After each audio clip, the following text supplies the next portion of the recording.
എല്ലാരും കൈവച്ചല്ലോ, ഇനി ആർക്കും പരാതിയില്ലല്ലോ.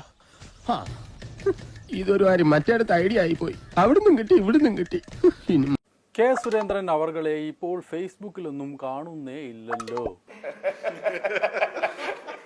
എന്താണ് ഭായി, മൂപ്പരിപ്പോ BJPന്റെ സംസ്ഥാന അധ്യക്ഷനാണ്. തിരക്കല്ലേ?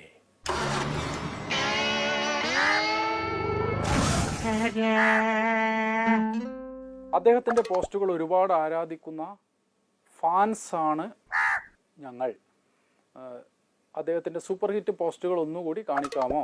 16 മെയ് 31 പോട്ടെ. മുഖ്യമന്ത്രി പിണറായി വിജയന്റെ മുന്നിലുള്ള പ്രധാന വെല്ലുവിളികൾ ബ്രാക്കറ്റിൽ ഉടനെ വരുന്നത് ദേശീയപാത വികസനവും ഗെയിൽ വാതക പൈപ്പ് ലൈൻ പൂർത്തീകരണവുമായിരിക്കും. രണ്ടും ഫലപ്രദമായി വിജയിക്കാൻ കഴിഞ്ഞാൽ അദ്ദേഹത്തിന് വലിയ നേട്ടം തന്നെയായിരിക്കും. കൊച്ചി മാംഗ്ലൂര് ഗെയിൽ പ്രകൃതിവാതക പൈപ്പ് ലൈൻ, ആ പദ്ധതിയുടെ കേരളത്തിലെ പൈപ്പിടൽ പൂർത്തിയായ വിവരം സന്തോഷപൂർവ്വം അറിയിക്കുകയാണ്.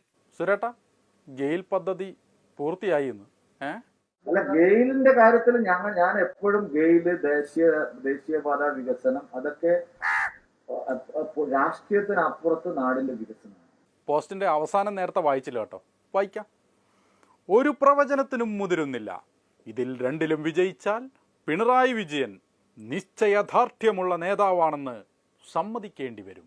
ഇതിനെക്കുറിച്ചൊക്കെ നല്ലത് പറയുന്നതിന് നിങ്ങൾ നല്ലതായിട്ട് കാണും. അതിനെന്തിനാണ് നിങ്ങൾ തെറ്റായി വ്യാഖ്യാനിക്കുന്നത്? അവസാനത്തെ ആയുധം ഇങ്ങെടുക്കും നിങ്ങള്. ഗെയിലും നാഷണൽ ഹൈവേ ഒന്നും ഒരു ജില്ലയുടെ കാശ് ചെലവ് സ്റ്റേറ്റ് ഗവൺമെന്റിന് ഇല്ല എന്നുള്ള കാര്യം മറച്ചു വെക്കും. എന്താണ് സുരേട്ട, അതിലെന്താണ് ഇത്ര വലിയ ആനക്കാരി ഇരിക്കുന്നത്? ഇതെന്താണ്?